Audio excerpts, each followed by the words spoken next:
Ladies and gentlemen, welcome to the Whiskey Wednesday Show with your hosts, Ken Tizzard and Music for Goats. Brought to you in full color and stereo sound with amplification provided by Trainer. Broadcasting into the world from Storyhouse Studios in Campbellford, Ontario, you'll hear the best of old country, folk, Americana, punk rock, and 80s music delivered into your homes every week for free. And don't forget your regular dose of new and original songs from Music for Goats. Never be alone on a Wednesday night again, 8 p.m. Eastern and 9:30 for those of you in Newfoundland. Join the Whiskey Wednesday regulars on Facebook to be a part of the conversation, or watch on YouTube as well. Pour a drink, a cup of tea, or a nice cold long tooth. Roll up your best smoke and sit back and relax. Don't forget to hit the share button to help spread the word. The Whiskey Wednesday Show, every week. Cheers.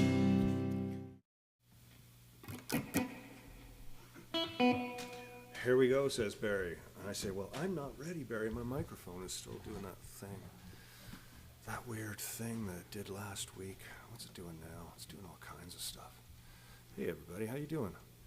My name is Ken. Welcome to the Whiskey Wednesday Show, where I sit and play with stuff that should be already working. There we go. We're here. It's 8 o'clock. Can you hear me? It's 8 o'clock. That means it's time for the Whiskey Wednesday Show. It is Wednesday. We are all hanging out, drinking some Longtooth Pale Ale and some of Mr. Grant's, what's your stuff called, Mr. Grant? This will be the Wrinkly Sporin. The Wrinkly Sporin. Yes, indeed. I did have some... Well, actually, I think what we're drinking today is the Woolly Sheep. The Woolly Sheep? Ah. Yes. Well, it's quite delicious. I have both in my fridge. I've kind of forgotten which one I brought tonight. But it's the Woolly. Yeah, it doesn't taste like the old Wrinkly Bully. Sportum or whatever the fuck it's called. Yeah. The old Wrinkly Scrotum. Wednesday night. It is so strange that it's Wednesday again. I went to bed last night thinking it was Friday. And boy, oh boy, I woke up today and it still didn't feel like Wednesday. But wow, what's going on? We were out tonight on the front porch. I had to get a jacket. It's cold. The weather is coming in. I had a little bit of snow this afternoon, brushed across the grass when you were out. I got the dog sled out. Yeah, well, I know. You went for a run with the dogs. Stanley and Charlie. It's the only way I and was going to get into town. I know. You should pull your mic a little closer. Pull your mic in a little bit closer, or talk. I know it's so hard because you're talking to me. Nobody can hear you when you're talking at me like that. That's probably just as well. How was that? Asshole. We are having so much fun. Thank you, Neil, for coming out once again. Thank you, Mr. Grant. Thank you, David. Thank you, Barry. Thank you, Stanley and Charlie in the other room. And, of course, Allison for preparing a wonderful little after music food for us for tonight. Tonight on the show we have Mr. Bill Wilichka. Bill, I met back in the Much Music days years and years and years ago. Different time, different place, different life. But we had a great chat. He has a new book out called The Happy Has Been Tales of, and then there's a really long second title.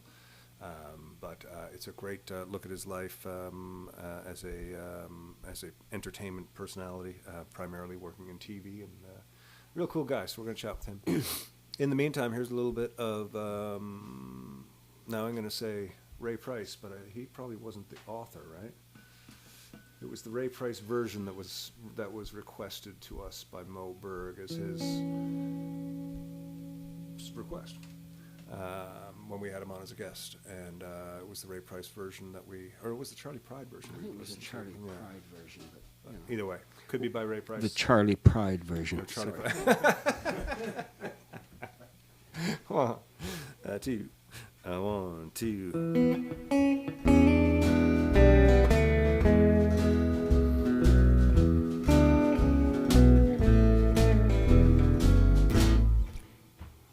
Heartache number 1 was when you left me. I never knew that I could hurt that way. Heartache number 2 was when you came back again. You came back, but you never meant to stay. Now I've got heartaches by the number, troubles by the score. Every day you love me less, each day I love you more. Now I've got heartaches by the number, love that I can't win. But the day that I stop counting, that's the day my world will end.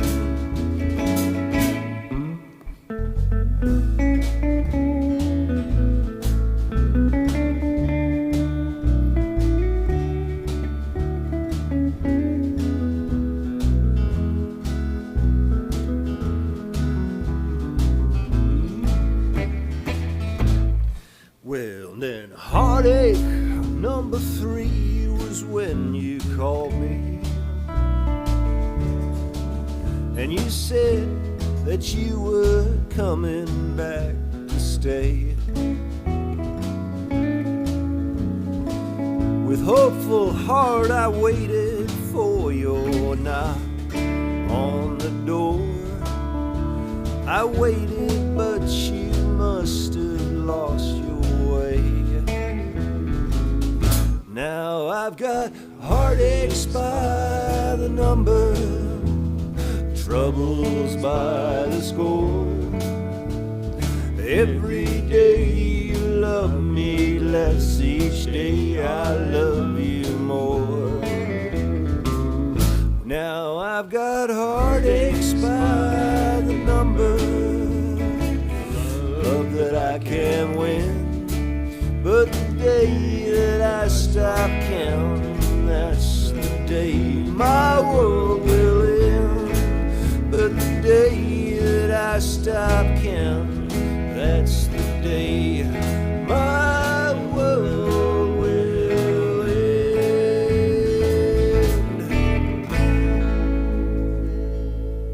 There you go. Little Ray Price to start off the show. Charlie Pride. Written by somebody else, I'm sure. I lost my strap there during that song. Got all crazy on me.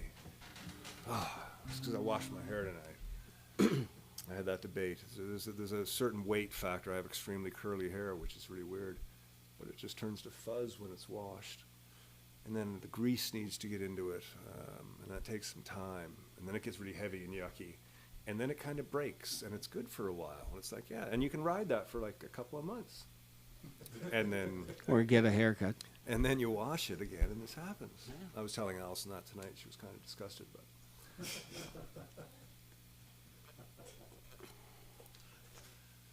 Stanley, what are you lying on there?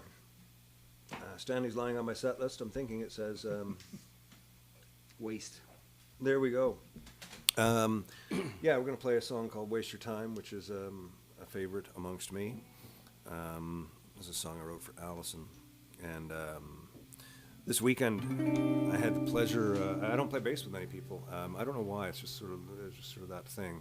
Bass is kind of I don't know, but I have in the past played bass with lots of other people. I just didn't find it gave me anything.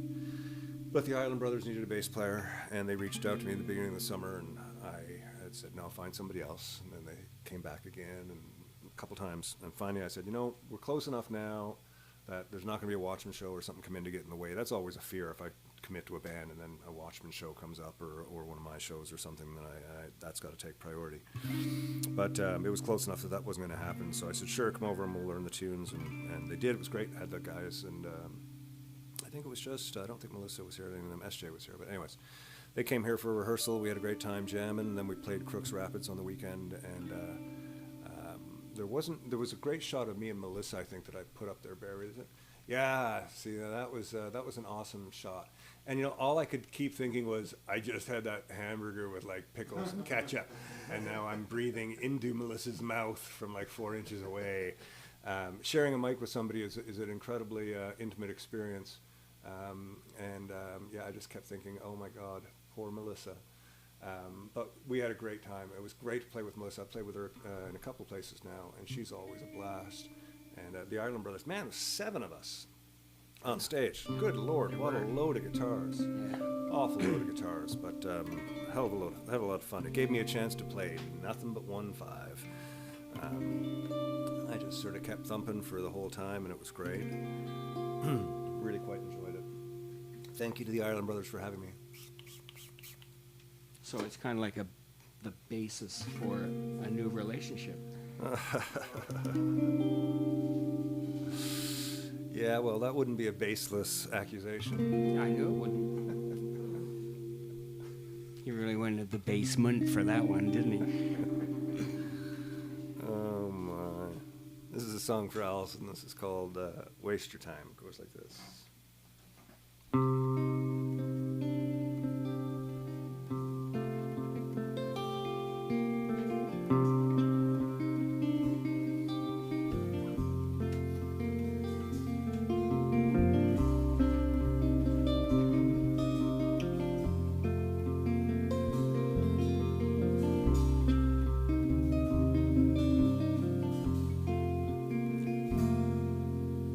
Sun goes down over Wichita Falls. I've seen the best and I've seen them all at days, and nothing more beautiful to see.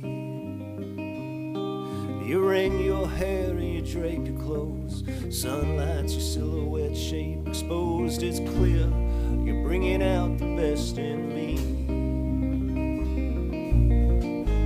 Why you wanna waste your time with me? Why you wanna waste your time with me?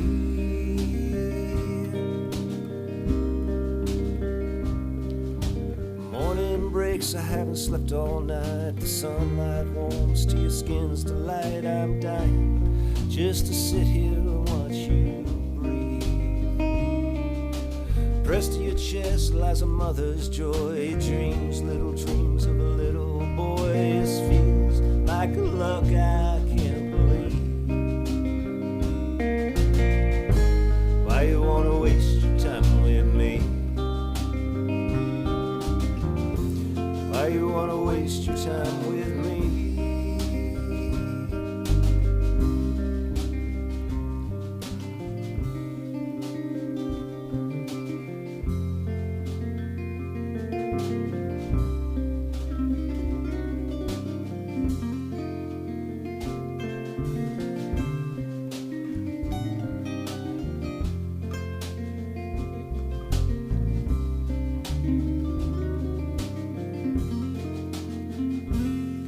It's been 10 years or maybe 12, and we've had some times that have felt like hell, but you held your ground.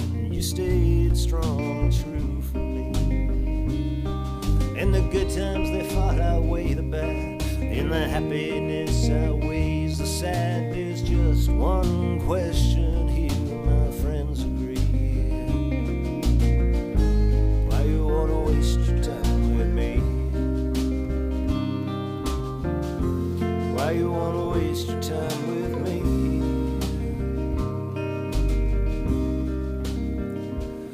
Now the years have passed and they've grown and gone, and all I can do is sing this song in a voice that cracks, a melody carefree. On the porch we sit as the sun fades away. We raise to the neighbors across the way. I still can't believe you did all this with me. And you say, do you wanna waste some time with me? Do you wanna waste some time with me?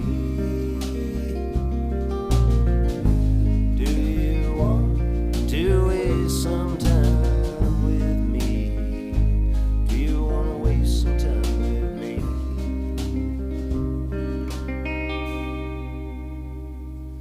Oh, lovely. Oh, nice mood here tonight. Even though the weather is bad, the mood is nice. The weather's not bad, actually. It's just cozy in here. It's just It cool. is. Yeah, it's cozy. It's cozy tonight. I think it's all the dogs. We got Look like at 3 that. dogs Wow, here. we're all wearing blue shirts. Well, except for Barry, of course. Well, it's a shade of blue. It's a dark Although blue. Barry has got a nice blue hoodie. Yes, indeed, it's beautiful. It's Oh, robin's egg. Westbun. That's right. It's robin's egg blue. It's absolutely gorgeous. that song, it's funny because that song is sort of a historical piece written when we had kids. And sort of the four verses anticipate different stages of life until the end when it's like, on the porch we sit as the sun fades away, wave to the neighbors across the way. And it's amazing because this year, there's some pictures there, Barry. Let's get into those right now. Neil's been helping us do some work on the front of the house, and this is our front porch where we've been sitting almost every night after dinner this year. It's great. Allison and me and Neil over there, but out on the street. Let's see the next. Oh, that's the other side, looking into the. You okay there, Mr. Grant? Looking out to the hammock, which I just recently put up again, which is so much fun, and it's very nice in the day as well. But this is what we look out onto, and that's actually Barry's house there to the right, and right in the center is is an empty lot, and it's owned by the Myers down the road. And when Alice was home during COVID, she planted that little garden there, and it's amazing. This beautiful sort of 20-foot long garden across the street from us. It's like 8 feet high, with incredible flowers. And then is that the last photo? No. Oh, one more. And then we go over, and Bev said, go and fill some baskets and keep them up there. So we go over and fill the baskets. So it's nice. But every night we sit there on the porch, and the last few nights it's just been like, all the neighbors have been walking by, and we've just been sort of waving to them as they walk by, and the dogs have been coming up and having fun.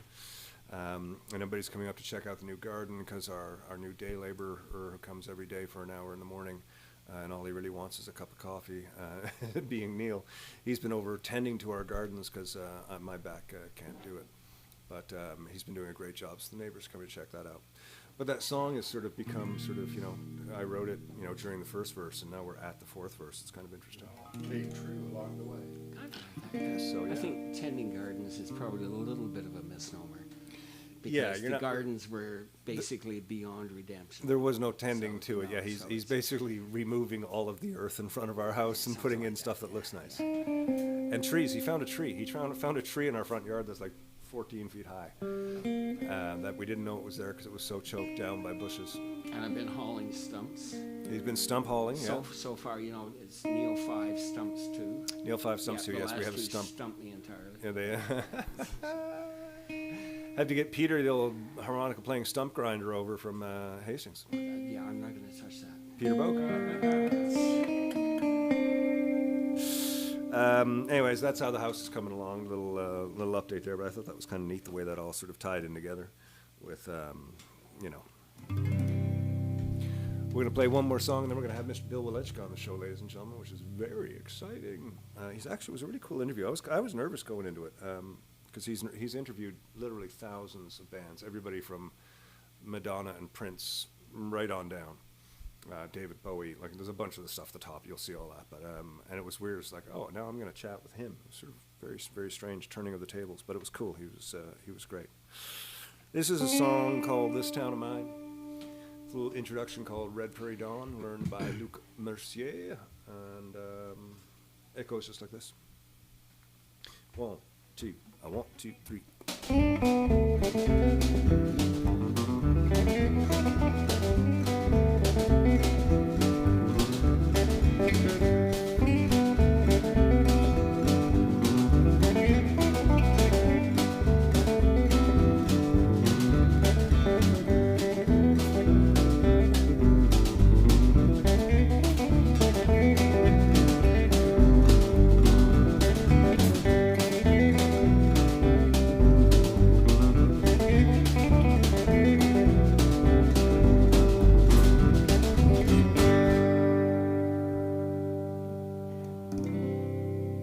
This town of mine, this town of mine, I find myself so easily reclined here in this town of mine.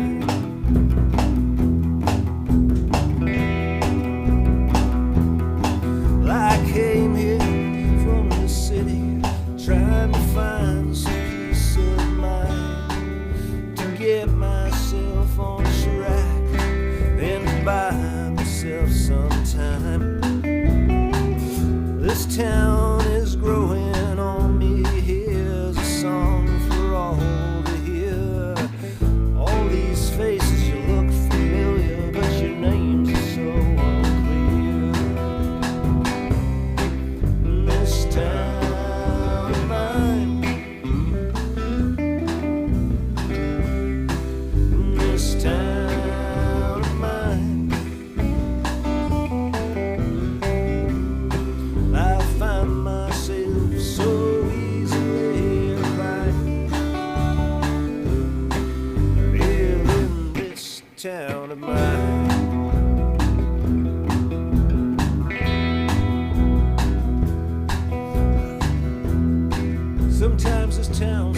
wasted. Sometimes you all seem so strange. All these places remind me of places that I've been. So deep the roots are growing through my kids and to my friends. All I think about is being here. It takes away the pain in this town of mine. In this town of mine. I find myself so easily reclined here in this town of mine.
Times this town's a mistress. She gives me all I need and more. Someday I'll say goodbye to her and walk right out the door.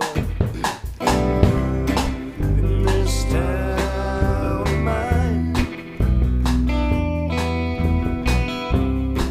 In this town of mine. I find myself so easily reclined here in this town of mine.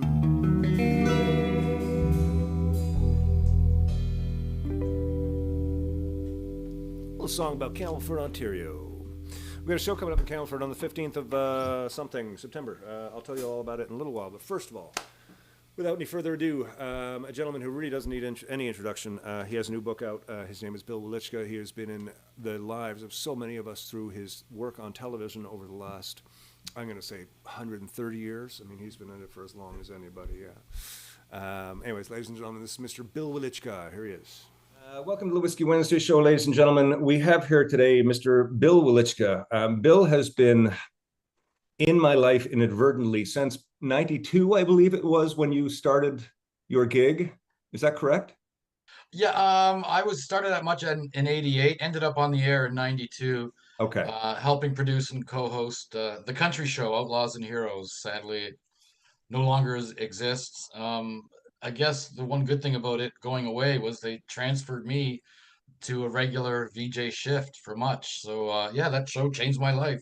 Well, yeah, it certainly did. But you worked for years in production, behind the scene editing, and sort of doing all the broadcast production work, which is a ton of work. Nobody understands what goes into the behind the scenes. I still do it, and that's what I love about television. Again, the on-air stuff I sort of fell into, and it's been amazing. It's been a whole lot of fun. But I really, really love being in the edit bay. I I love really that do. too. Yeah. I love that too. I just shot a video last weekend, and I hired somebody to move the camera around because I was busy doing other things. and then I got, sort of 20 hours of footage, and I just love getting in there and editing. It's the same with audio. Something about being in the computer and helps me to get rid of the time of my life that I'm trying to avoid sometimes. I guess it's a bit of an escape. Well, man, in editing together an hour special can take a lot more than an hour than the actual 48 minutes of content you need plus commercial breaks. But yeah, an 8 hour editing session can fly right by. Yeah. And I love that. And it's like, what? I still got to do another 8 hours tomorrow. But by the end of the end result, this is what you can relate to, is yeah, no one sees the dirty work, all the plotting work, Hmm. but that's the true creativity for me, is the I behind think the so scenes too. stuff. And then when it's there, it's out, it's for everyone to consume, and hopefully you've entertained people along the way is the goal. Exactly, exactly. So did this differ, the process you talk about editing, you love sort of immersing yourself into it and time disappears. Did you find that similar passion when you were writing the book, or was it more challenging? I think creativity all comes from the same place. Writing the book, I didn't really actually set out to write a book. That's the weird thing.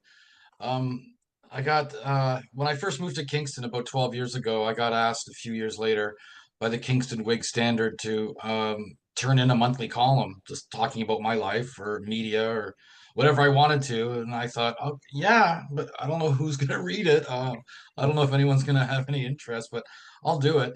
I went like 4 or 5 years doing this monthly column and ended up getting syndicated around Canada with the Post Media Network. And then one day I just thought, I think I'm done. I think I've spent enough time talking about myself. I'm kind of done. That was a few years before COVID. COVID hit, and then I started getting asked to do a lot of podcasts Right. as a guest talking about music or the 90s or much music or whatever. And I said yes to a lot of them. And then all these stories started coming back from what I was Mm. talking about. And I started writing one day stories that I had recounted that I know I didn't talk about in the columns. And then I started looking at the column, started looking at these other things that I was writing, and I just started writing one day. This was the end of 2021, about halfway through 2022. I did it all on the weekends, a few hours here and there after a couple shots of whiskey, get those creative juices Yep. flowing. Halfway through the year, I realized I think I'm onto a book here. This is weird. So I just kept writing for no one other than myself. And then by the end of the year, I thought, okay, I have a book here. Sent it to some publishers. Some major publishers did come back and they said, we'd love to do it in 2024. This is at the start of 2023. And then I thought, I want it out this year. Hmm. 2023 it marks the 35th year of my anniversary of working in television. There's a Much Music documentary that I knew that I was interviewed for that was coming out slated for the fall. So I just thought this is the year. And it's out now. It came out earlier this month, and it's been on some Amazon top 10 list, and it Yeah. blows me away. Blows me away that people want to talk about it and do interviews. I'm humbled, extremely humbled that I get a chance to talk about myself. So your original question, the idea of the creativity of writing, is it the same thing as sitting in an edit bay and editing? That's I think so. I think, yeah. you're pushing everything aside and being focused and wanting to create the best possible product that you want to be proud of for people to see, to read, to listen to. And I think I have achieved it after 18 or 19 revisions back and forth with the publisher. But Well, yeah, that's the other part of the question. At what point? So it started as kind of a passion project. You just kind of almost journaling, and then you got to a point when you realized this is a hefty piece of work, and you approached a publisher at that point. Now, was there a point where it became a stress and a worry and did you get really anxious about exposing your life this much, or was everything in there you were happy to go with, and did the editor push you for changes in direction or anything? not a lot of changes. No. I love writing. I love English. Grammar wise, they caught a couple of things, maybe a couple of typos. But as far as content goes, not really. If anything, I was reined in by my girlfriend, Amanda, who's now my fiance. She read it and thought a couple of chapters I could have maybe not put in so much. Some of the And it's details. true. And I look back, yeah, and she goes, my mom and dad are going to read this. And I thought, okay, yeah, I didn't think about that. Um, I'm not going to get into what I was talking about. No, It does touch, it does touch on some trampy years I had in my 20s. I think a lot of people might have, or even the especially 30s. during that time. That was the time of lots of money and cocaine, and everybody was just partying and drinking, and it was a time of excess, the 80s and the 90s, before everything closed down. So it was hard not to have gone through that in some extent, through some way, shape, or form. Well, I was doing an interview with Jan Arden recently, and she asked about any regrets, and I said, um, I don't know. I've hurt people unintentionally, and you don't Mm. set out to hurt someone, but you have a one night stand and run into them, and you didn't remember, Yeah. or you forgot their name. That's upsetting for them. It's upsetting for me that I would do that to someone. And so, as far as regrets go, yeah, I've hurt people unintentionally, and I've apologized to them when I could. And if I haven't apologized to them, I feel bad enough, and I apologize to myself, and I've forgiven myself. So hopefully, anyone that I've hurt unintentionally can forgive me. You certainly don't set out to hurt people, but generally, there's a lot of good stuff in there that I think are will satisfy fans of music, maybe fans of much. What was interesting for me is I didn't want the book to be the ramblings of some old guy going, "Hey, remember the time I interviewed David Bowie? Let me tell you about that time I interviewed Mick Jagger." Yeah. No, the book is full of what I call perfect circles, and that is being a fan of someone like in grade school or high school, having their patches on your jean jacket or buttons on your jean jacket or posters in your locker room at school or in your Mm-hmm. locker, posters in your bedroom. And then like years later, having a chance to interview every single one of them, every single hero I ever had, and then some. Yeah, Year you went through everybody. And what an amazing position to fall into, and then foster that. And I call those perfect circles. And the book is full of them. And so even if you don't know who I am, I think it'll be a fun read. Mm-hmm. The title stems from that fact is there's a lot of people out there that might have only known me from a couple of networks nationally, and then to them I fell off the face of the earth. There are some people who have followed my career from day one and haven't stopped, and I haven't stopped working in television since the beginning. And there are Mm-hmm. people in Kingston here, where I work now, hosting a TV morning show, that don't know that I had a music journalism past. So the has been, I think, part is it's self-deprecating. I understand that, but it's a nod to that time where I was national, Mm-hmm. interviewing everyone that I wanted to, traveling around the world. And then my career went backwards. I started there, and then I eventually found myself to a smaller market, to a smaller audience. But the happy part comes in where I am the happiest that I've ever been throughout my entire life, right at this moment, as I'm talking to Ken Tizzard. Yep. So I think the book works on numerous levels that way. I think it's amazing that you can sort of, you've pointed out your flaws in your past. As we age and as time passes, we're all learning things You different, hope. especially in the recent sort of, the recent world of social media and everybody being so tied in. We're starting to see problems that have existed in our society for so long, and I'm starting to recognize these problems in myself, and I'm trying to address them. But I As an think example, can you talk about that? What do you mean?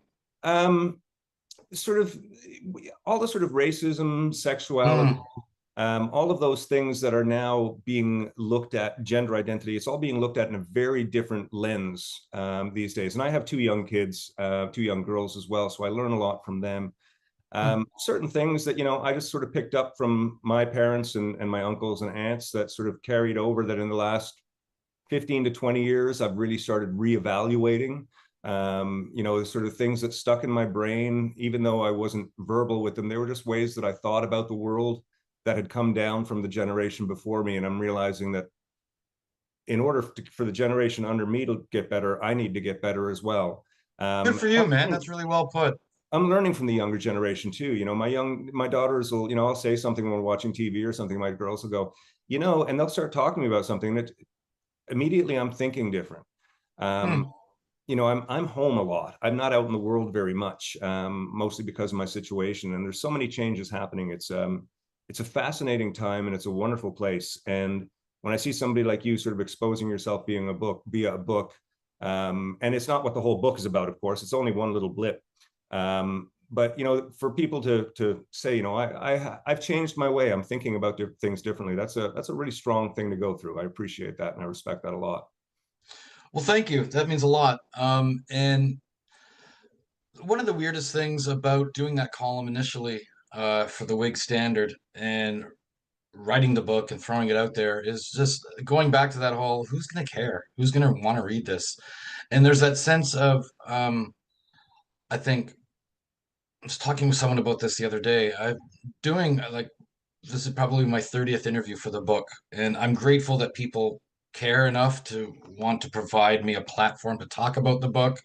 People have awesome questions about my life and what I went through, and learning to accept it and be grateful for it. Because I realized a long time ago, man, that everyone has a story. You freaking have a story. Oh yeah. The guy across the street from me has a story. Everyone has moments in their lives that they've dealt with pain, sorrow, and joy, and ecstasy, agony, and everything. And very few of us get a chance to tell our story. We're so fascinated with the Kardashians and reality stars, and our direct focus is on them. But having said all that, we talk about things we've learned along the way. The subtitle of the book is, lessons that I have learned that I'd like to pass on. And hopefully, as you get older, you learn things, yeah, and certain things that you wish to pass on. One of the things that I hope to leave people with is that fact that we all have a story and that we're putting up on pedestals, I think, the wrong people. I I think agree. the people we should be putting up on pedestals are, yeah, obviously first responders. We're seeing these fires around the world and seeing firefighters, men and women, running into houses. And like that blows me away. Like those are the Yeah. people we should be idolizing and putting up on pedestals. Not that music doesn't have a place, man. No, music saved my life. Songs and musicians have saved my life. And it has millions of others around the world. And there's certainly a place for entertainment. I don't think it's frivolous. I think it certainly has its place in our society. It's more than an escape Oh and yeah. more than background music to put on while you're washing dishes. No, it touches me. And you're a creator of music and you've touched people. Hopefully you know that your talent does speak volumes to many. And so I'm not saying don't put musicians up on pedestals. I'm just saying, be careful who you pick as your idols. I Yeah. say elevate everyone around me. Everyone should say It's that. that's kind of what it's weird because for a long time I stayed mostly clear of world news. Not that I wasn't interested and not that I wasn't concerned, but because I felt as the media got more and more available, as globalization through the internet made everything really small, I realized that I was getting my head full of things that I could empathize with and I could feel sympathy for and I could be heartbroken about, but was really out of my control to do anything. And I sort of thought about the world scale in my own world. And then I realized that if I do, the good things for everybody that's physically in my proximity, that's really the extent of what I can do. I'm not a billionaire. I can't help people with money. I don't have a platform to change the world. I'm just a guy who, does what he does.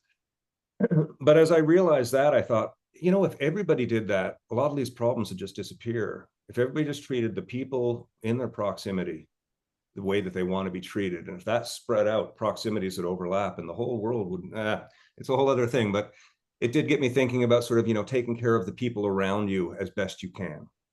It's a trait that in some ways, sadly, it's a lot easier said than done. And I talk about this in the book that, if we want love and peace in our lives, we have to express it. We have to pass it on to others. And inadvertently, while we elevate others, maybe we get elevated at the same time, although that's not why you do it. But I think it's reciprocal in a lot of ways, like a smile, something stupid like a smile walking down the street. You Mm-hmm. smile at someone, they smile back at you. And for that instant, their focus is a minuscule moment of joy. Yep. And there's nothing wrong with that. Yeah. That's fantastic. Hey folks, thanks for tuning in to the Whiskey Wednesday show. Every Wednesday we will be here, rain or shine, richer or poorer. Tip jar is in the link above. Never expected but always appreciated. Never confuse the size of your paycheck with the size of your talent. I've got all the money I'll ever need if I die by midnight. Always appreciated, never expected. Please feel free to drop us a line regarding anything, including a link to your money. Cheers. Hey. Hey, Diane from Newfoundland. And Steve, Ron, Stacy, Rumrageous, nice to see you on. That was part one of the interview with Bill. What a great character. We've got another great segment coming up in a few minutes. I got to say, as nervous as I was, once I got to chat with him, I just became chatting to another person. He's turns out he's just a great guy. Well, that's how that works. I'm going to turn the volume up. You get on the guitar, there's a volume knob. And if you don't turn it, it spins. Like when it's all that way, nothing comes out. So it spins kind of like a dial, not just a knob.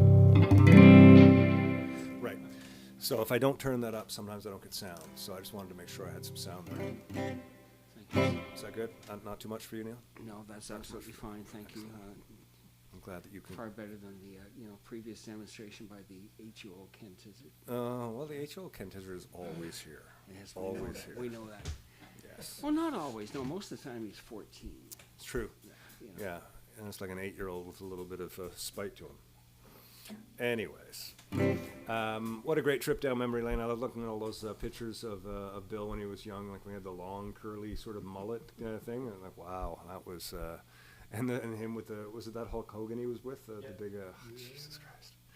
Such great memories, and some of those interviews. Like I saw those. Like I was living in Toronto. I saw those interviews. And I didn't live far from much, so. I was often sort of one of the people lurking in the background of the crowd out there on a Friday or Saturday night. It was always fun.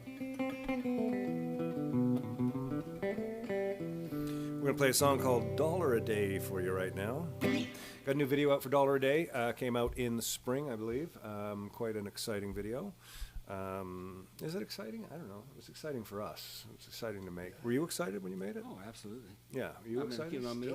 Still am. Okay. You still Can't you tell? Excellent. Okay, good. Well then, this is a song called "Dollar a Day." It goes just like this. 1, 2, 3.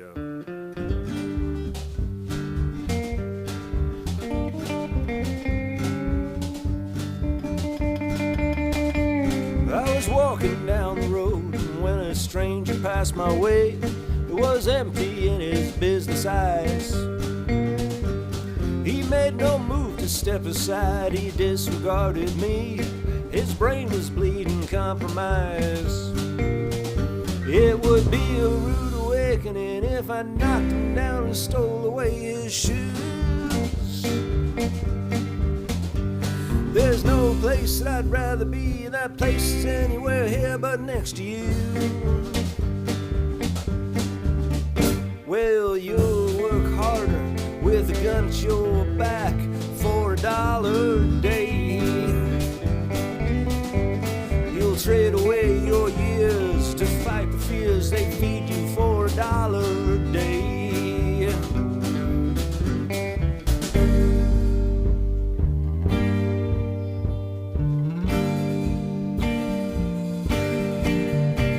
I stopped along the way to hear a politician speak.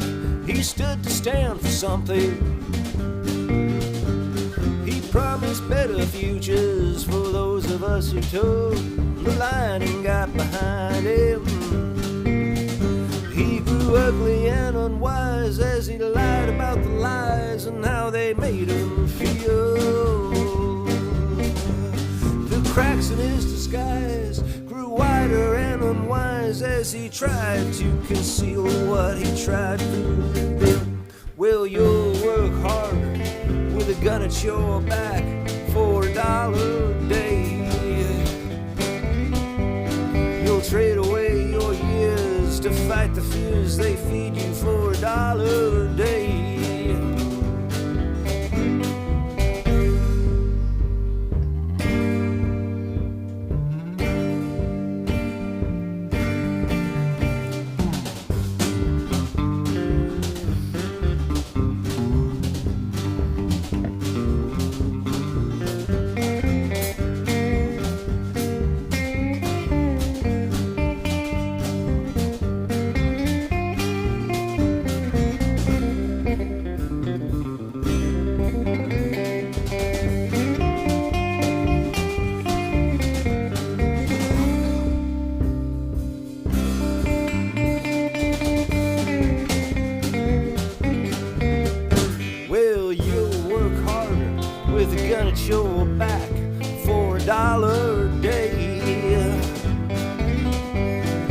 trade away your years to fight the fears they feed you for $1 a day.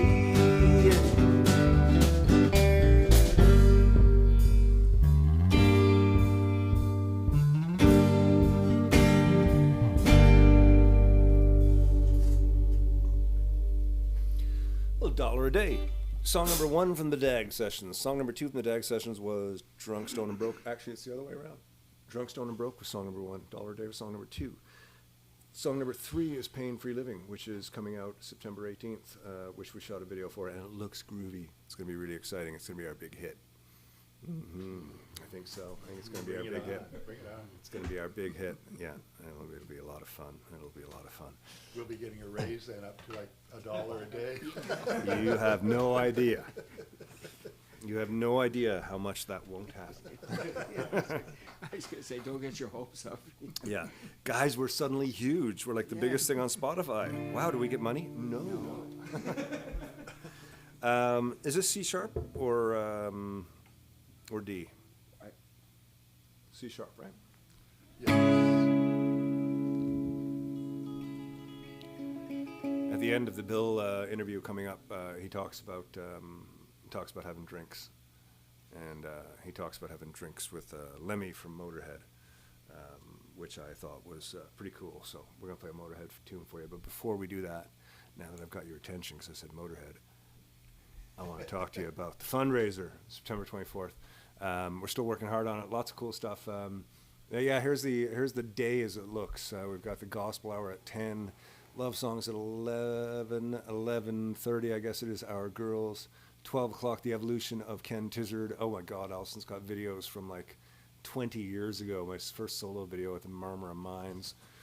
And at 12 o'clock, it looks like we've got, the tour of the studio. 1 o'clock is the Watchman hour. 3 o'clock is the punk hour. Oh, that was 2 o'clock for the evolution of Ken Tizzard. And anyways, it goes right on up till 9 o'clock. She's been busy putting this all together, and oh man, it's been fun. It did at one point leave me sitting in the kitchen with my computer and 4 hard drives.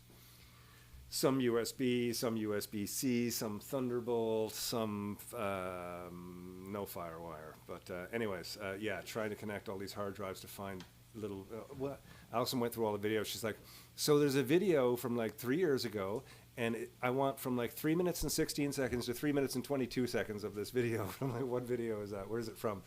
And we actually found them all. So we've been putting them together, and she's done a really good job of getting it scheduled, much better than I would do. So we do have that coming up on the 24th. It's going to be a fun day, 12 hours of the Whiskey Wednesday show on a Sunday. Getting back to the Bill Welichka, as I mentioned, he has a great little anecdote about hanging with Lemmy. So I figure we'll do a little bit of... this one's for Bill. Here we go. Well, if you like to gamble, I tell you I'm your man. You win some, you lose some, it's all the same to me. Pleasure is to play, makes no difference what you say. I don't share your greed, the only card I need is the ace of spades, the ace of spades. We go, I'm playing for the high one, dancing with the devil, going with the flow, it's all a game to me. 7 over 11, snake eyes watching you. Double up or quit, double stakes or split. The ace of spades, the ace of spades. You know I'm born to lose and gambling's for fools, but that's the way I like it, baby. I don't wanna live forever.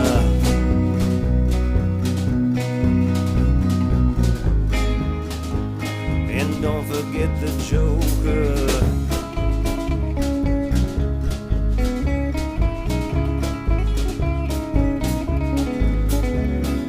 Pushing up the ante, I know you wanna see me read 'em and weep. The dead man's hand again.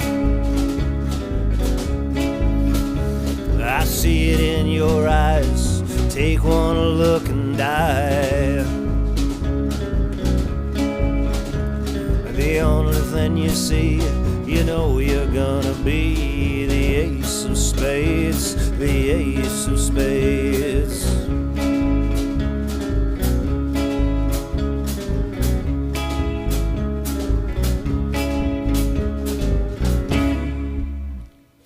Nicely done. Nicely done. How was that, Neil? It's fun. Fun to play a little Motorhead every now and again, isn't it? Yeah, it's a blast. I know. For whatever reason, that song is just a lot of fun. Oh, it certainly is. Yeah. It certainly is. It's no Judas Priest, Oh, no. but, no. you know. Well, I don't know. That's pretty good. Okay, let's get back into some Bill Walitzki here, ladies and gentlemen. This is part 2 of the interview. We'll see you in about 15 minutes for a couple more tunes. In the meantime, here's Billy. So I got a question that might impact the way that some of the stuff we're talking about, or it might shed some light on it. The Happy Has Been, for example. You know, I remember 2 points in my life that relate to that title. One being when somebody asked me why I was committing career suicide, you know, leaving major commercial rock to go play folk music. And I thought that was very hurtful. And another thing was after a show, I was opening for Tom Wilson, and we were at the merch booth, and, you know, there was a long line of everybody to see Tom, and sort of 2 or 3 people there to, you know, buy my first acoustic CD. And one of them came up and bought the CD and said, it must be really bad to be sort of so washed up and starting all over again, like out opening up for Tom. And I just kind of went, and both those things stuck with me like over the last 15 years. But the reality is, I'm sort of happier right now and in the last 10 years than I have been in a long time. And a lot of it has to do with getting out of, you know, I hate to say limelight or celebrity, because I mean, you know, the Watchmen were a Canadian band. It wasn't like we had people chasing us down the streets. But to get away from that machine of it all, a lot of people see it as, you know, sort of a failure or a step backwards. I see it as a progression for myself. And when I look at your life, I see, you know, you went from one thing to another, to another, to another. I mean, you've done everything and you're comfortable in life now.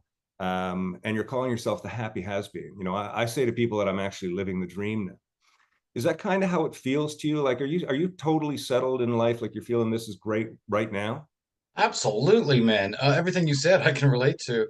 And I talk about this in the book that I explain where I first heard that term and why I was called that and how I was called that. And it kind of affected me for a while. And then I realized, you know, I quickly got over it and realized that it's not about chasing anything anymore. I achieved everything and beyond what I expected years ago. And now it's just about living and being happy and content with what I have and what I have achieved, and not looking back too much either. This is after this book is out, and a year or 2 from now, I'm not going to look back anymore. Now is a time to pause and do look back. But yeah, and it's all about perception, isn't it? Yeah. Having to explain to someone where I've been since those days, and if I'm happy, and was I homeless? Would I fall off the face of the earth, out of sight, out of mind? Jen Arden said, "Yeah, if you're not appearing, you're disappearing." And yeah, like I have never not worked in television since those days, and so it's fascinating to me. I'm sorry. And you still are working in television, right? Yeah, absolutely. Yeah. And like I said, having the best time ever. Yeah. Love where I'm working, love the city I'm working in. I love who I'm working with. I love what I'm doing, and I love the community that is in front of me. And it's not about being national. It's not about having an audience in the millions. It's about being happy doing what I'm doing now. And if that audience is smaller, I refer to it as more intimate, Yeah. maybe. And I'm connecting with people every day. I go to the grocery store or I'm at the gas station. And I meet people every day who watch the show and have something to say, nothing but positive things about it. Who wouldn't want that? Who wouldn't want that love from total strangers? And they're quick. Yeah. It's like, hi, oh, I saw you this morning. Great show. Thank you. It's great to be, you know what it's like. You the camera lights come on or the stage light, you walk out on the stage, and you know everybody sees your face. What they don't see is what's going on, behind your head. Do you ever have those moments on camera where you're just kind of plotting, like doing your taxes in your head, something like that, like where you're totally out of the moment of what's happening, and then you watch it back after and go, I can't see that I'm thinking about my taxes in my head? Or are you always, when the camera's on, are you always in the moment? I could be having the worst day ever. Something might have pissed me off or something. I don't know. But no, when I need to be focused, thankfully, I guess I've always had that place to go to where I can focus on the task at hand. But I'm sure I've heard musicians say this, and you can back this up. You can be having a shitty day, you can be feeling sick. When you hit the stage, all that goes away. It cures everything for me. Yeah. Yeah, and I I don't know where you're getting it from or where you're digging down, but wherever you're getting it from, it works. And Mhm. I wish everyone could experience that. Um, It's a pretty great moment of, I've done some therapy in the past as well, and lots of focus on wellness and living in the now and stuff. I find that music is that thing for me. It's like meditation. As soon as it starts, everything in the world stops, and 90 minutes later or 60 minutes later, there's a bit of an adrenaline come down, and then it's the world comes back in, and I'm just like, oh, I wish I had the music again. well, it happens for me doing live event music specials, Mm, interviewing Prince live or Janet Jackson or Sting or it doesn't matter. There's so many, and the show is done, and I'm home an hour later.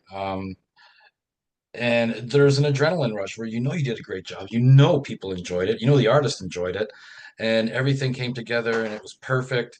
Um, and then it takes a little bit to come down from that, but I remember John Bon Jovi once saying, "That's why so many artists fall into drugs or addiction because you get off the stage." Maybe there's a post-show meet and greet. Then it's like, bang, go to the hotel room, sleep, do it again tomorrow. You can't. You stumble around a hotel room till 3 or 4 in the morning yeah. because you're just so high off the adrenaline. You can't just shut it off. Yeah. And I learned from Blue Rodeo years ago. I did a special with them where I was actually on the road with them for a couple of dates. I think flew into Regina, hung out with them with the day, shot the show with the cameraman, and then post-show meet and greet and then eventually onto the bus, onto Winnipeg and repeat. But what they did after that Regina show, and it blew me away, and they've been touring since friggin' the mid 80s Right. as one form or another as Blue Rodeo. They figured out a long, long time ago, and this is what they do on tour. So they like to tour Canada in the winter, especially because they know that they're the only game in town for Hmm. you know probably a month. And so Yeah. the whole city will come out and see them. So that's smart. But what they do after every gig, after the meet and greet, is they booked some community center somewhere near the venue, and they have a floor hockey game for an Oh, hour and a half with the opening band. right. And that's how they get that adrenaline down. They tire themselves out That's basically smart. playing a floor hockey game, and to witness this and then see them get on the bus and see them crash, I thought, okay, that's how you So, become a musician not caught up in yeah. heroin or drugs or whatever, just to keep that party going, that feeling. So Well, yeah, smart of them. yeah, that is smart. Yeah, I went the other way. I remember in one of the last big Watchmen tours in, the early 2000s when the rave culture was still, and I was DJing as well. So I'd do the Watchmen shows from like 11 till 2 in the morning, and then I'd go hit a club at 3 and spin vinyl from 3 till 5 and make it back for the tour bus, leaving at 5 o'clock. I didn't find it that year wasn't very relaxing at all. And then your spare time is sleeping or napping, I always say, the bands don't get paid for the time they're on stage. They get paid for right? the 22 hours of the day. The The travel, traveling, yeah. boredom, the bad food, whatever it is we're doing. If you're on a tour bus and that's a bit of a dream. Very few people get there. Most musicians on the road are sleeping on friends' couches.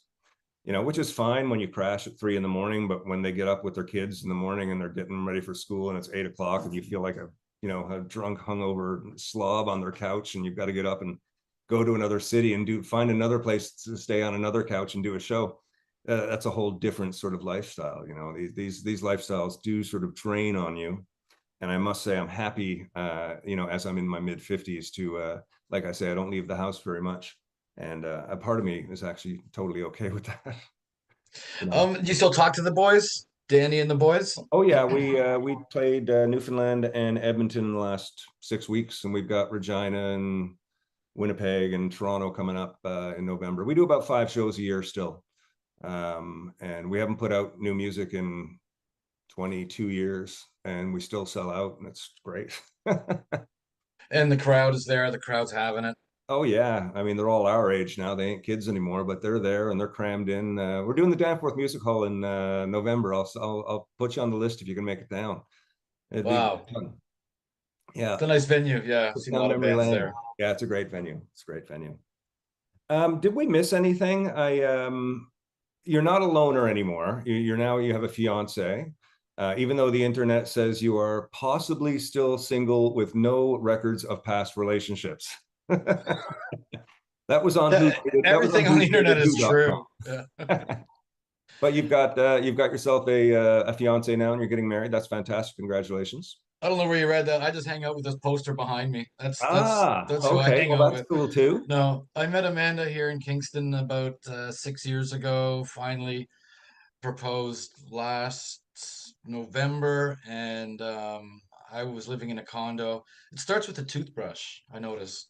All of a sudden there's a toothbrush in the toothbrush holder, and then she wants a drawer, Mm-hmm. and then some of the closet. Next thing you know, she's there and living there. And then so between my stuff and her stuff, I said I have to buy a house. So yeah, I bought a house about a year ago in the east end of Kingston. Love it. Lovely. And yeah, this is the office here. So there's my Mad Magazine collection. There's my Nice. Chicago Blackhawks stuff, Honky Tonk Man stuff, Very hockey good. cards here, hockey cards all over the place. Well, it's nice that you bought a house and got a man den. That's a good thing. Yeah. Yeah, the man dens. We some of us call them offices. I still call them my man den. I don't have an actual office. Well, this is just the office. I have other stuff downstairs in the basement. And that's the thing when I had my condo, after about a couple of months of her going there, I had some things on the wall, signed things, some gold records and platinum records and stuff. She goes, "Yeah, these are nice, but they're not really, it's not good decor." So when I bought the house, I had all these boxes of things, and I said, "Can I have the basement?" She goes, "Yeah, take it. It's yours." So everything is on the walls now down there in the basement. Yeah, I have 2 rooms in the house, the production studio and my recording studio upstairs, and everything's all my gold records are up there. Like there's nothing else in the house that says music anywhere. I was just like, I've got my rooms, which is great but they're both jammed. I feel like a teenager when I'm in them, and that's a good feeling to have. It's been amazing to have you on the show. Thank you very much for taking the time. Bill Welichka, ladies and gentlemen, he has a new book out. It is called A Happy Has Been. There it is right there. And there's a second part to the title, Exciting Times and Lessons Learned by one of Canada's foremost entertainment journalists. It is it's out now. It's on the top 10 Amazon, and it's on the top 10 from your publisher's site as well, I believe, David said. Yeah, I'm blown away. People are enjoying it. It's amazing, and it's so good. Do you have any other sort of appearances coming up? You doing any in-store at chapters or any of those things? I'm talking about a Kingston book launch signing September 9th, I believe. It's going to be at the Tiernanog. I'm just talking with Gary Cork from the Tiernanog here in Kingston about that. Still lots of interviews to come, a couple of national interviews still to come after that, and then more interviews, and then eventual book signings. There's a Much Music documentary coming out, totally unrelated to the book, but timing is there, and that's going to be out. Toronto premiere is September 15th or 20th, I think, 21st. And then it rolls out across Canada in October, and I'm supposed to be touring with that on some dates as well. There'll That's be a some great opportunity. Q&As right after the screening Yeah. in the cities. And Yeah, and partial proceeds are going to go to the White Ribbon Campaign, Men Ending Men's Violence Against Women, and various women's shelters across Canada, Wonderful. for the book sales. BillWolichka.ca for more information. And Ken, you were busy. I know you couldn't do it, so I got Paul Langlois from the Hip to do the forward. That was the first part that I read, of course, because it's the first part of the book. Yeah, it's a great little story about the band and their impression of, you know, their lack of enthusiasm for doing interviews, but how they Much Music thing was always sort of a spin-off, and then talking about, you know, walking home and talking about what a cool guy you were. And you know, that's one of the things, as somebody who's been interviewed a lot, you know, I always come away from the ones where it was just sort of a conversation with a cool person. And you know, and that's always the vibe you've given off. And like I said, I was nervous sort of turning the tables. I don't know, in your 30 years of interviewing musicians, how many of them have actually come back to interview you? But for me, this is a weird turning of the tables, and it's such a pleasure to have you and to hear your story, and to support you putting your book out. And everybody, please reach out and grab copies of it. It's a great book, and as you have heard today, a great guy here. So thank you very much. Great thing to say. Thank you word? so much. Thank you. You're very By the welcome. way, my whiskey of choice, I don't know, would you even consider it a whiskey? Jack Daniels.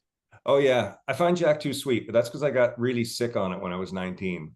And since then, I've been staying away. Like Jack Daniels and Jim Beam, I find them, they're on the sweeter side of the bourbon family, maybe. But Jim Beam, is that Kentucky? Jim Beam? That's the Kentucky bourbon, yeah, which people refer to as a whiskey as well. I love rye whiskeys. That's my thing. Rye whiskey with ice. It's just no, not your thing, eh? I've tried many times. I tried many whiskeys. Yeah. I just keep going back to Jack, straight up, no ice. Hanging out with Lemmy from Motorhead. I was just I going to think I say, it's a might have pretty told you rock and this. roll drink. Yeah, well, I think I told you this story. One time in the dressing room, we finished this great interview, long interview, and then he had some Jack back there, and he opens it up. And he goes, "You want some Jack?" And I said, "Yeah, throw it in a red cup." He goes, "I suppose you want some ice." I go, "No, no, straight up, man." He went, "Ah, cheers." It's we his is room temperature straight up too. Love it. Oh man, you've got Yeah. so many stories. We should get together and drink some Jack Daniels some night without any video cameras around and just have some fun. Next time I'm Yeah, down I would love Kingston Way, that. I'll make sure to let you know, and we'll find some place, and we'll get together and have some drinks, man. It'd be nice to see you in person. I love that, Ken. Thank you so much, man. I appreciate it. It's been a lot of fun. It's been great chatting with you, brother. We'll talk to you soon, and all the best with the book, man. I'm sure it's going to be a smash. People are really raving about it already. The reviews are that I've been seeing. You've got like a ton of people, like ton of profile people talking about it, which is really cool too. You know, it's just great. So congratulations. I thank you so much. Take care. Have a good day. Cheers. Bill, thank you. How much fun was that, eh? Bill Wolichka, Much Music. Toby had just said the Much Music era seems like yesterday. It really does. I remember growing up when I first moved to Toronto. I was only a couple blocks from the Much building. And I remember sort of walking down there. Because like in Newfoundland, we didn't even have Much Music because it was a subscription thing in Newfoundland. You had to pay for it, and nobody had pay-per-view because nobody had any money for that stuff. So when I came to Toronto, you know, I still didn't have it because I wasn't paying for it. But I'd go down and I'd watch what was happening. It was amazing. It was a great time Didn't they have like a giant television screen on the side of the building? Oh yeah, and you could look right in. You could they'd open up the Right, windows, right. and you could just watch what was Yeah, happening. yeah, You know, yeah. some nights you'd have 3,000 kids down there, like just looking in the windows. It was great. Roman Mitz, nice to see you, brother. It is really nice to see Billy again. It's been a long time. I just saw something about Tony Arkell. You're going for some peanut butter whiskey. Oh my God, I don't know, man. I think you might have gone too far with that one. But who knows? Steve Astafolo, good to see you. Ron, the Man Cave, yes, nothing better. Seeing if I've missed anybody here. We saw a few names there, new people that were here. Travis Burke and Lisa Anthony, nice to see you both. Jeff Seymour, how you doing, buddy? Yeah, I think it's probably better where you are. You were talking online about not having Uber Eats like out around the bay when you wanted like a Burger King at 2 in the morning. You're probably better off, my friend. You're probably better off. And then we've got more of the same people from earlier that I already said hi to if I missed anybody, you know. Deb and all the regular gang. It's nice to see you all. That was a lot of fun with Bill. Yeah. I really quite enjoyed that.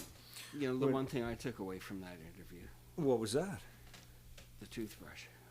The toothbrush. Because I have toothbrushes in this house.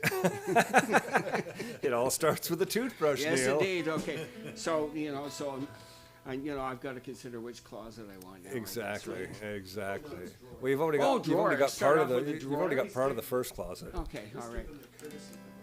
Well, yeah. Why?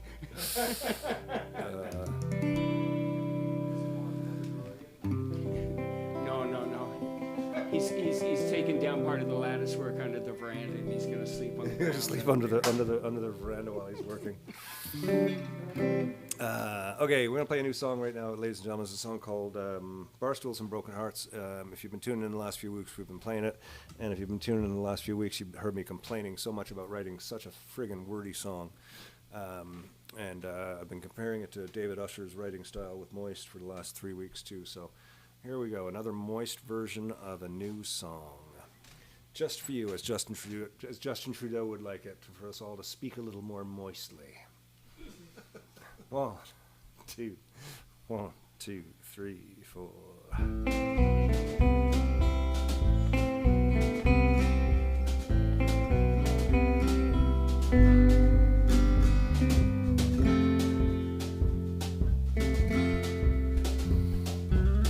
Broken minds and broken bodies coming home to find the life and love before the war turned cold and broke down over time.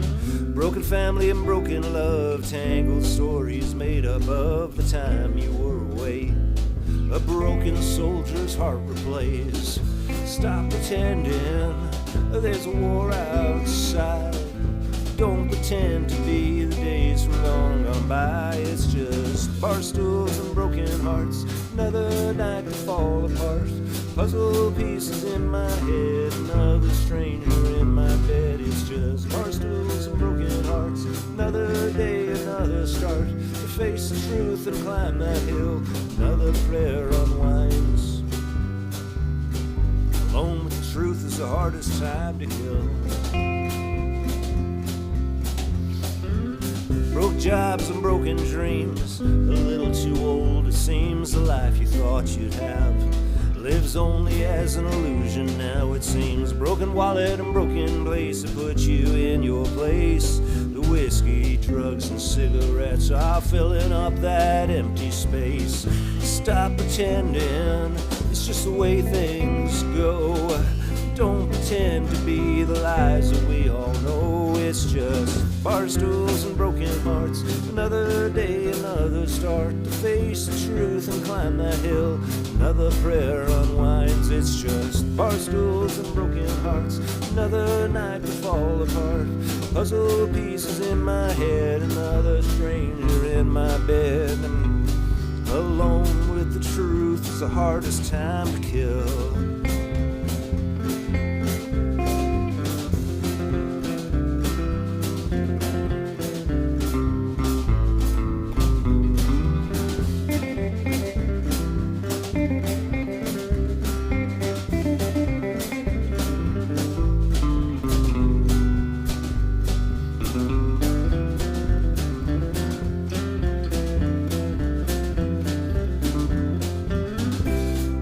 Promises, broken you. 1, 2, 3, 4. Broke promises and broken youth. The radio plays songs from our youth, the bands that we all love. Twisting words we sang like morning doves. Broken family and broken people trying to get ahead. The sympathy that we all need for all intents gets left for dead. Stop pretending there's a war outside. Just pretend to be the truth from days gone by. It's just barstools and broken hearts, another night to fall apart. Puzzle pieces in my head, another stranger in my bed. It's just barstools and broken hearts, another night to fall apart. Face the truth and climb that hill, another prayer unwind. truth is the hardest time to kill.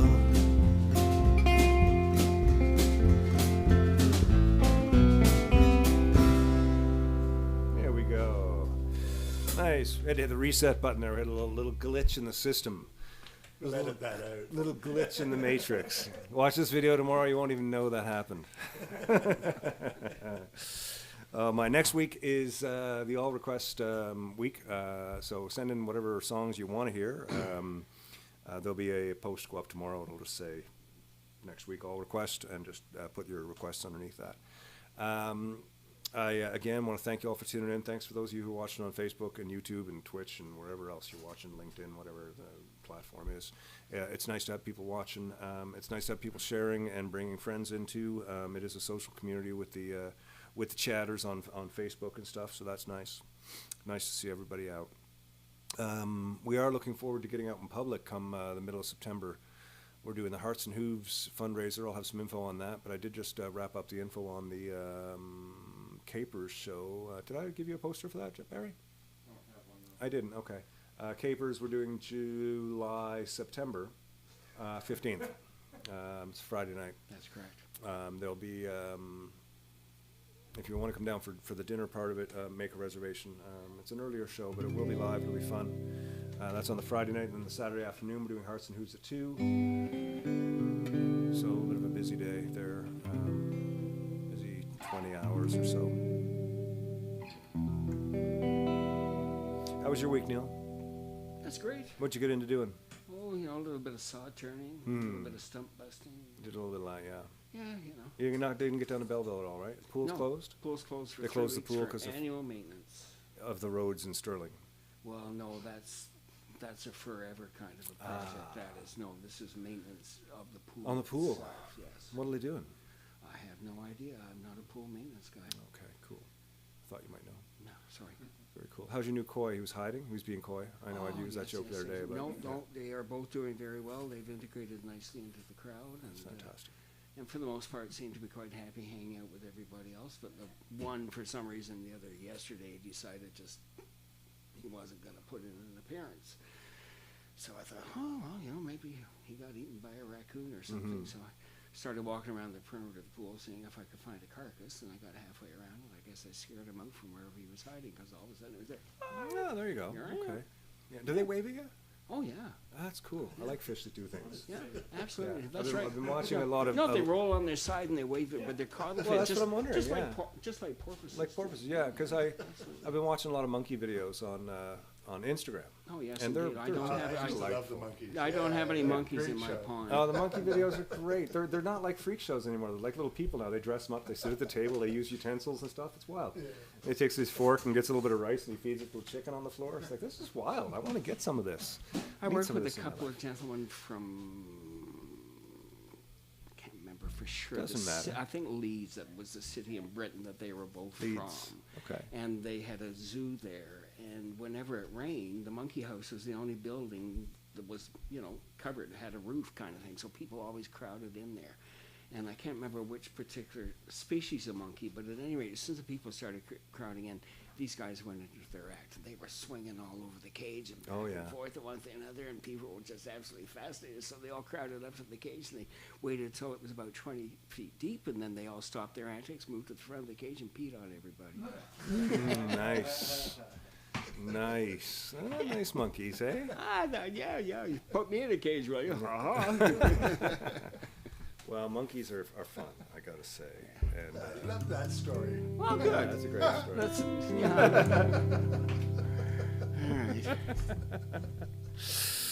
yeah. It's been fun being here on another Wednesday night, ladies and gentlemen. We do have a new camera for the back room, thanks to Andy from somewhere in Quebec. He had one of the little cameras that I was looking for, so we've got that back wide shot there. Let's see that there now, Barry, the wide back shot. And it doesn't look like some bright, weird camera like it has been when I've been using my iPhone. I can actually tune it to the other cameras. So look at that. Isn't that fantastic? And it even looks like the screen is frozen. If I don't move my lips, now it's like I'm a ventriloquist. But yeah, I'm just kidding. Anyways, it's been fun. Thank you very much. Thanks to Crooks Rapids. That was a great night of music. And thanks to Dougie Oliver for putting that on. Thanks to Bill Wallizia for coming on the show. That was a really special thing for me, and I think for a lot of us who grew up in the Much Music era. And again, thanks to you guys for coming out. Mr. Brent, you had a good week? Great week, yeah. Nothing interesting? A howl out to the blue moon tonight. The blue moon, is that tonight? What does that mean, the blue moon? The second full moon within 1 month. Wow, There and was that's one where on the blue moon 1st of comes from. August, and yeah. So That's like, cool. it only Once in a happens blue every- moon, yeah. So why instead why didn't they call it the two moon? Well, Yeah. yeah. Is blue it's not blue in color though, is it? It won't be blue in color, no. No, okay. No. That would be cool That would be. if the moon was blue. We should do that. We should shine a light on it. We should see if we can get a light and we can shine it on the moon and change the color. That's awesome. We should do that as a planet. I think that'd be a really cool So thing. you're to going do. to outshine the As sun. a Is that planet. Yeah. You'd have to Wow, talk about ego, I'll tell you. You have to plan it as a planet. Planet. Everybody Yeah, shine yeah. your blue light. That's to right, the that's moon, right. yeah. Yes, indeed. Also this Saturday night, Janet Jeffrey at Capers. Maybe we could, bounce the sunlight That's right. off Yeah, one Janet of the Jeffries other at Capers this planets. weekend, right?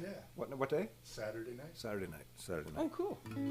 What were you just saying, Neil? Something I was about- just saying, maybe we could, bounce the sunlight off another planet, and that would, split the spectrum. Oh yeah, if you use the planet Uranus. I'm not quite sure where you're going with this, Oh, we'd but have a brown moon, wouldn't we? All right, one more song. oh god. I'm trying to. Sorry, Allison. There's a joke right on the cusp of my head. It has to do with putting a piece of glass in jail. It's called the prison. Oh yeah. It's just not coming to me enough. Yeah, but it was a light sentence. It was a light sentence. There you go. See, oh, good for you. Okay, I didn't even need to come up with a joke. Neil already had it. Okay, this is a song called Drunk, Stoned, and Broke, the story of my life. 1, 2, 3, 4.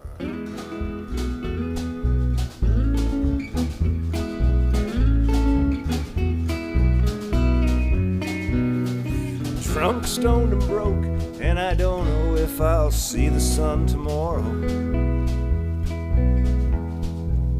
And if I come down from this place, I hope that I might never see your face again.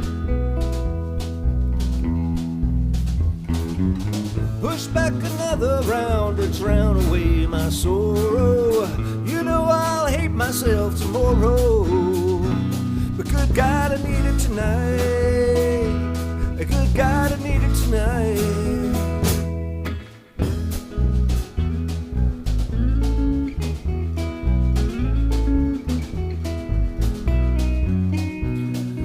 Have another toke and slip quietly to understanding nothing. Your words like poison smoke, and I'd rather see you floating in the air. Push back another round to drown away my sorrow. You know I'll hate myself tomorrow. Good God, I need it tonight. Good God, I need it tonight.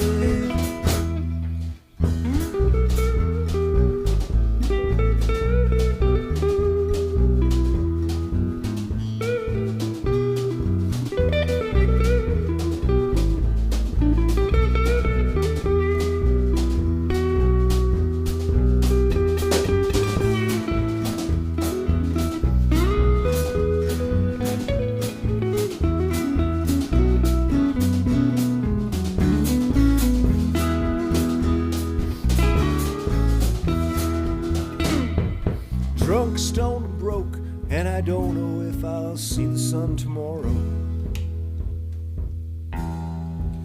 And if I come down from this place, I hope that I might never see your face again. Push back another round to drown away my sorrow. You know I'll hate myself tomorrow. But good God, I need it tonight. But good God, I need it tonight. Good God, I need it tonight. Good God, I need it.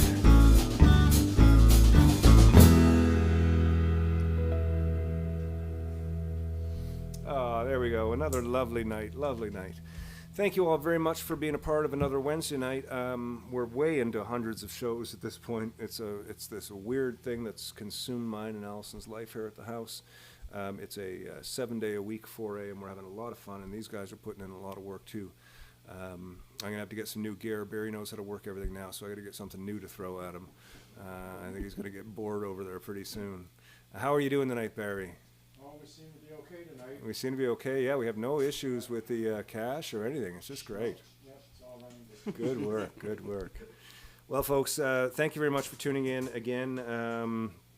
The Janet Jeffrey Band this weekend, Friday night at the pub. I'll be down there for that. Saturday. I'm going to come early. too. I'm going to make sure I get a seat. Go down Friday night. Make sure you get a seat for Saturday night for Janet Jeffrey. You guys doing 6 to 9 or 7 till 10? Yet Yes. to be decided. Yeah. YTBD. It's probably earlier, since Yeah. it gets dark early. Yeah, it is getting We'll dark see. earlier. It's a beautiful patio they have down there. Yeah. It's nice, yeah. Yeah, it's good. Anyways, I hope you all have a great week. Have a great weekend. Take care of yourselves. Take care of your families. Take care of your friends. Go out and buy Bill Wilichka's new book, A Happy Has Been. And spread the word about the Whiskey Wednesday show and Music for Goats. Tell people what we're doing. We're here every Wednesday night. It's a lot of fun, and we've got some really cool stuff planned, great stuff coming up. And as always, remember to be like Steve. Take care, folks.